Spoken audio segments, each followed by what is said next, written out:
Hi hello ಎಲ್ಲರೂ ಹೇಗಿದ್ದೀರಾ? Welcome back to Avindya vlogs YouTube channel.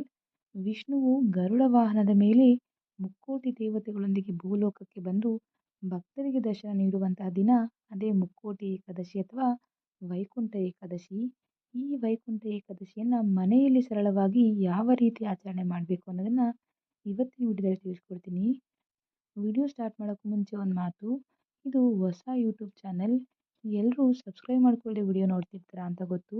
ಇನ್ನು ಯಾರಾದರೂ ಸಬ್ಸ್ಕ್ರೈಬ್ ಮಾಡ್ಕೊಳ್ಳದೆ ವಿಡಿಯೋ ನೋಡ್ತಿದ್ರೆ ತಪ್ಪದೆ ಸಬ್ಸ್ಕ್ರೈಬ್ ಮಾಡ್ಕೊಳ್ಳಿ.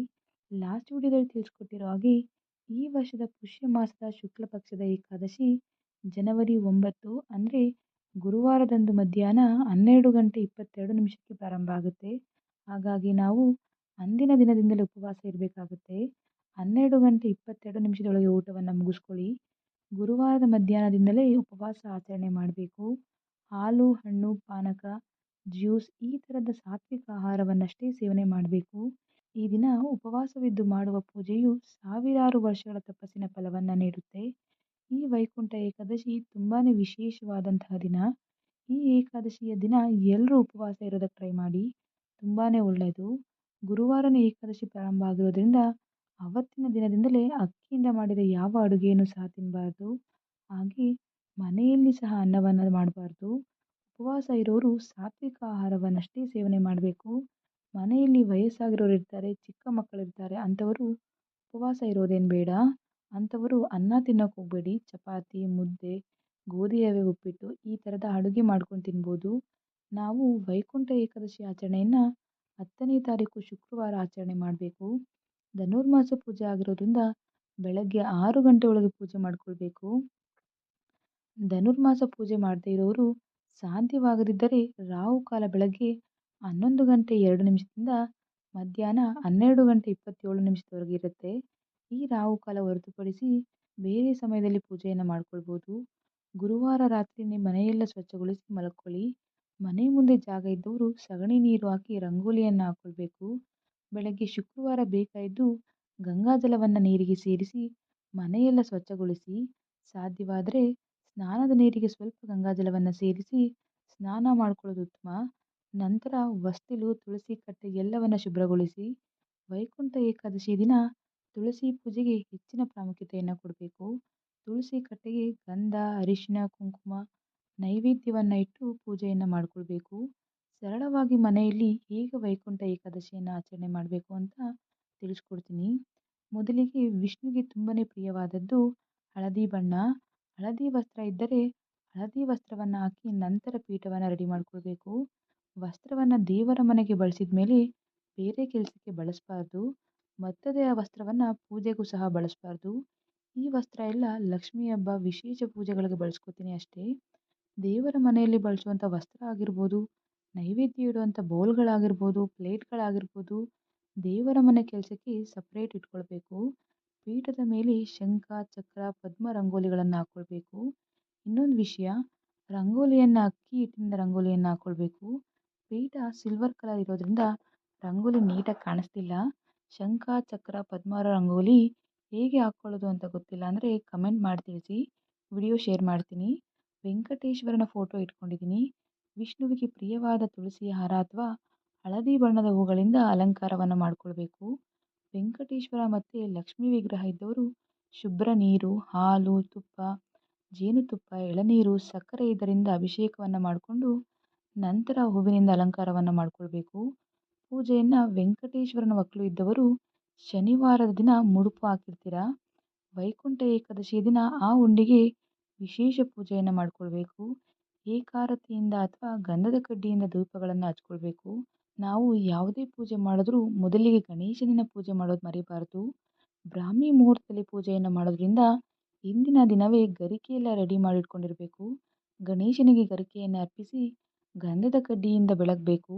ಯಾವುದೇ ವಿಘ್ನ ಇಲ್ಲದ ಹಾಗೆ ಉಪವಾಸ ಇರುವಾಗೆ ಆಗಲಿ ಅಂತ ವಿಘ್ನೇಶ್ವರನನ್ನು ಕೇಳ್ಕೊಳ್ಳಿ. ಲಕ್ಷ್ಮೀ ಫೋಟೋ ಇದ್ದರೆ ಅದನ್ನು ಇಟ್ಟು ಅದರ ಮುಂದೆ ಕಳಶವನ್ನು ಇಡಬೇಕು. ಸರಳವಾಗಿ ಕಳಶಕ್ಕೆ ಏನೆಲ್ಲ ಹಾಕಬೇಕು ಅಂತ ನಿಮಗೆ ಗೊತ್ತಿರುತ್ತೆ. ಕಳಶಕ್ಕೆ ವಿಳೆಯದೆಲೆ ಇಟ್ಟು ಪೂಜೆಯನ್ನು ಮಾಡ್ಕೊಳ್ಬೋದು, ಅಥವಾ ರೂಢಿ ಇದ್ದವರು ಮುಖಪದ್ಮವನ್ನು ಇಟ್ಟು ಬ್ಲೌಸ್ ಪೀಸ್, ಬಳೆಗಳನ್ನು ಇಟ್ಟು ಸಹ ಪೂಜೆಯನ್ನು ಮಾಡ್ಕೊಳ್ಬೋದು. ನಿಮಗೆ ಯಾವುದು ಅನುಕೂಲ ಆಗುತ್ತೋ ಅದನ್ನು ಸರಳವಾಗಿ ಭಕ್ತಿಯಿಂದ ಮಾಡ್ಕೊಳ್ಳಿ. ನಂತರ ವೆಂಕಟೇಶ್ವರನ ಅಷ್ಟೋತ್ತರ ಶತನಾಮಾವಳಿಗಳನ್ನು ಹೇಳ್ಕೊಂಡು ಕುಂಕುಮಾರ್ಚನೆಯನ್ನು ಮಾಡಿಕೊಳ್ಬೇಕು.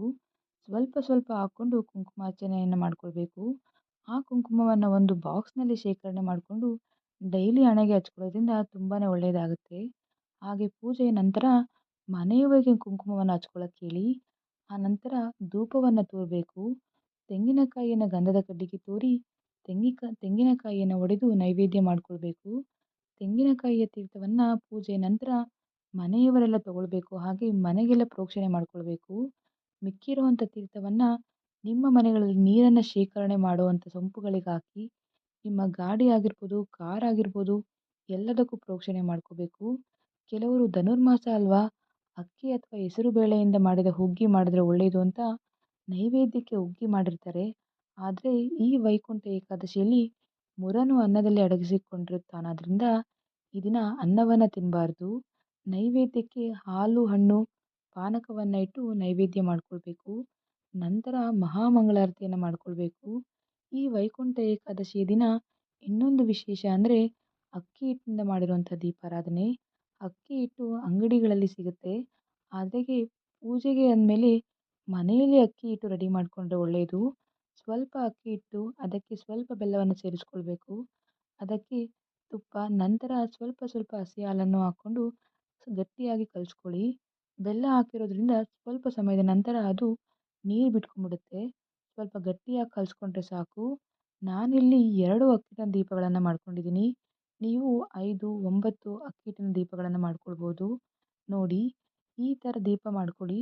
ಸ್ವಲ್ಪ ಆಳ ಇರಲಿ. ದೀಪ ಒಂದು ಅರ್ಧ ಗಂಟೆ ಆದರೂ ಬೆಳಗಬೇಕು. ನೀವು ಇನ್ನೂ ಚಿಕ್ಕ ಚಿಕ್ಕ ದೀಪಗಳನ್ನು ಮಾಡ್ಕೊಳ್ಬೋದು. ನಾವು ಅಕ್ಕಿ ಹಿಟ್ಟಿನ ದೀಪಗಳನ್ನು ಮಾಡಿದ ನಂತರ ಅದಕ್ಕೆ ಗಂಧ ಅರಿಶಿನ ಕುಂಕುಮ ಇಡ್ತೀವಿ. ಆದರೆ ಈ ಬಾರಿ ಹಾಗೆ ಮಾಡೋ ಹಾಗಿಲ್ಲ. ನಾಮ ಹಚ್ಕೊಳ್ಬೇಕು. ನಾಮ ಎಲ್ಲ ಗ್ರಂಥಿಗೆ ಅಂಗಡಿಗಳಲ್ಲಿ ಸಿಗುತ್ತೆ. ಅದನ್ನು ನೀರಿಗೆ ಕಲಸಿ ಇಟ್ಕೊಳ್ಳಿ. ನಾಮದಿಂದ ಈ ಥರ ನಾಮ ಬರ್ಕೊಳ್ಬೇಕು. ಇದಕ್ಕೆ ಅರಿಶಿನ ಕುಂಕುಮವನ್ನು ಇಡಬೇಕು. ಒಂದು ವೀಳ್ಯದೆಲೆಯ ಮೇಲೆ 5 ಕಡೆಗಳಲ್ಲಿ ನಾಮ, ಅರಿಶಿನ ಕುಂಕುಮ ಇಟ್ಟು ಅಕ್ಷತೆಯನ್ನು ಹಾಕ್ಕೊಳ್ಬೇಕು. ಅಕ್ಷತೆಯನ್ನು ಹಾಕ್ಕೊಳ್ಳೋದು ಮರಿಬೇಡಿ. ನೀವು ಒಂದೇ ಹತ್ರ ಮಧ್ಯದಲ್ಲಿ ಮಾತ್ರ ಗಂಧ ಅರಿಶಿನ ಕುಂಕುಮವನ್ನು ಇಟ್ಕೊಳ್ಬೋದು. ಅಕ್ಷತೆಯ ಮೇಲೆ ಮಾಡಿರುವಂಥ ಅಕ್ಕಿ ಹಿಟ್ಟಿನ ದೀಪಗಳನ್ನು ಇಟ್ಟು ಹೂಗಳಿಂದ ಅಲಂಕಾರವನ್ನು ಮಾಡಿಕೊಳ್ಬೇಕು. ಅಕ್ಕಿ ಹಿಟ್ಟಿನ ದೀಪವನ್ನು ತುಪ್ಪದ ಬತ್ತಿಯಿಂದ ಹಚ್ಕೊಂಡ್ರೆ ತುಂಬಾ ಒಳ್ಳೆಯದು. ಸಂಕಲ್ಪ ಬೇಗ ಈಡೇರುತ್ತೆ. ಸಾಧ್ಯವಾಗದಿದ್ದರೆ ಕೊಬ್ಬರಿ ಎಣ್ಣೆಯನ್ನು ಬಳಸಿ ಅಕ್ಕಿ ಹಿಟ್ಟಿನ ದೀಪಾರಾಧನೆ ಮಾಡಿಕೊಳ್ಬೇಕು. ಅಂಗಡಿಗಳಲ್ಲಿ ಸಿಗುವಂಥ ಎಣ್ಣೆಯಿಂದನೂ ಸಹ ಮಾಡ್ಬೋದು. ಆದರೆ ತುಪ್ಪ ಅಥವಾ ಕೊಬ್ಬರಿ ಎಣ್ಣೆಯಿಂದ ದೀಪಗಳನ್ನು ಬೆಳಗಿದ್ರೆ ತುಂಬಾ ಒಳ್ಳೆಯದು. ಬೇಗ ಇಷ್ಟಾರ್ಥ ಸಿದ್ಧಿಗಳು ನೆರವೇರುತ್ತೆ. ನಿಮಗೆ ಯಾವುದು ಅನುಕೂಲ ಆಗುತ್ತೋ ಅದರಲ್ಲಿ ಮಾಡ್ಕೊಳ್ಳಿ. ಹಾಗೆ ಉಪವಾಸ ಇರೋರು ಹಣ್ಣು, ಜ್ಯೂಸ್ ಈ ಥರದ್ದನ್ನಷ್ಟೇ ತಗೊಳ್ಬೇಕು. ಇನ್ನು ಕೆಲವರು ನೀರನ್ನು ಸಹ ಕುಡಿಯದೆ ಉಪವಾಸ ಇರ್ತಾರೆ. ಈ ಥರನೂ ಉಪವಾಸವನ್ನು ಮಾಡ್ಬೋದು. ಬೆಳಗ್ಗೆ 6 ಗಂಟೆ ಒಳಗೆ ಪೂಜೆಯನ್ನು ಮಾಡಿಕೊಂಡು ಯಾವುದಾದ್ರೂ ದೇವಸ್ಥಾನಕ್ಕೆ ಭೇಟಿ ನೀಡಿ. ಹಲವು ದೇವಾಲಯಗಳಲ್ಲಿ ಉತ್ತರ ದ್ವಾರದ ಮೂಲಕ ಭಕ್ತರಿಗೆ ವಿಶೇಷ ದರ್ಶನವನ್ನು ಮಾಡೋದಕ್ಕೆ ಅನುಕೂಲವನ್ನು ಮಾಡಿರ್ತಾರೆ. ಸಾಧ್ಯವಾದರೆ ಲಕ್ಷ್ಮೀ ವೆಂಕಟೇಶ್ವರ ದೇವಸ್ಥಾನಕ್ಕೆ ಭೇಟಿ ನೀಡಿ ದೇವರ ದರ್ಶನವನ್ನು ಮಾಡಬೇಕು. ನಾರ್ಮಲ್ ಡೇಸ್ ಪೂಜೆ ಟೈಮಿಂಗ್ಸ್ಗಿಂತ ವಿಶೇಷ ವೈಕುಂಠ ಏಕಾದಶಿ ಪೂಜೆ ಟೈಮಿಂಗ್ಸ್ ಜಾಸ್ತಿ ಇರುತ್ತೆ. ಭಕ್ತರು ಜಾಸ್ತಿ ರಾತ್ರಿ ಸಮಯದಲ್ಲಿ ದೇವಸ್ಥಾನಕ್ಕೆ ಭೇಟಿ ನೀಡೋದ್ರಿಂದ ರಾತ್ರಿ ಟೈಮ್ ಎಕ್ಸ್ಟೆಂಡ್ ಮಾಡಿರ್ತಾರೆ. ಶುಕ್ರವಾರ ಉಪವಾಸ ಜಾಗರಣೆ ಮಾಡಿರ್ತೀರಾ, ಶನಿವಾರ ಬೆಳಗ್ಗೆ ಉಪವಾಸ ಮುರಿಬೇಕಾಗತ್ತೆ. ಶುಕ್ರವಾರ ದೇವಸ್ಥಾನಕ್ಕೆ ಹೋಗಲು ಸಾಧ್ಯವಾಗದವರು ಅಟ್ಲೀಸ್ಟ್ ದ್ವಾದಶಿ ಶನಿವಾರದ ದಿನ ಮನೆಯಲ್ಲಿ ಪೂಜೆಯನ್ನು ಮುಗಿಸ್ಕೊಂಡು ಬೆಳಗ್ಗೆ 6 ಗಂಟೆ ಒಳಗೆ ದೇವಸ್ಥಾನಕ್ಕೆ ಹೋಗಿ ಬನ್ನಿ. ಶನಿವಾರದಂದು ಬೆಳಗ್ಗೆ 7 ಗಂಟೆ 21 ನಿಮಿಷದಿಂದ 8 ಗಂಟೆ 21 ನಿಮಿಷದೊಳಗೆ ಉಪವಾಸವನ್ನು ಮುರಿಬೋದು. ಈ ಸಮಯದಲ್ಲಿ ಊಟವನ್ನು ಮಾಡಿ ಉಪವಾಸವನ್ನು ಮುರಿಬೋದು. ಈ ದಿನ ಉಪವಾಸವಿದ್ದು ಮಾಡುವ ಪೂಜೆಯು ಸಾವಿರಾರು ವರ್ಷಗಳ ತಪಸ್ಸಿನ ಫಲವನ್ನು ನೀಡುತ್ತೆ. ಈ ದಿನ ಉಪವಾಸವಿದ್ದು ಮಾಡುವ ಪೂಜೆಯು ಸಾವಿರಾರು ವರ್ಷಗಳ ತಪಸ್ಸಿನ ಫಲವನ್ನು ನೀಡುತ್ತೆ. ಈ ದಿನ ಉಪವಾಸವಿರುವುದು ಇತರ 23 ಏಕಾದಶಿಗಳ ಉಪವಾಸಕ್ಕೆ ಸಮ. ಸಾಧ್ಯವಾದಷ್ಟು ಮಟ್ಟಿಗೆ ಉಪವಾಸವನ್ನು ಆಚರಣೆ ಮಾಡಿ.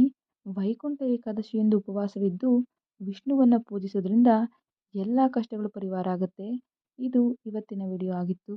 ಈ ವಿಡಿಯೋ ಇಷ್ಟ ಆಗಿದ್ದರೆ ಲೈಕ್ ಮಾಡಿ, ಶೇರ್ ಮಾಡಿ.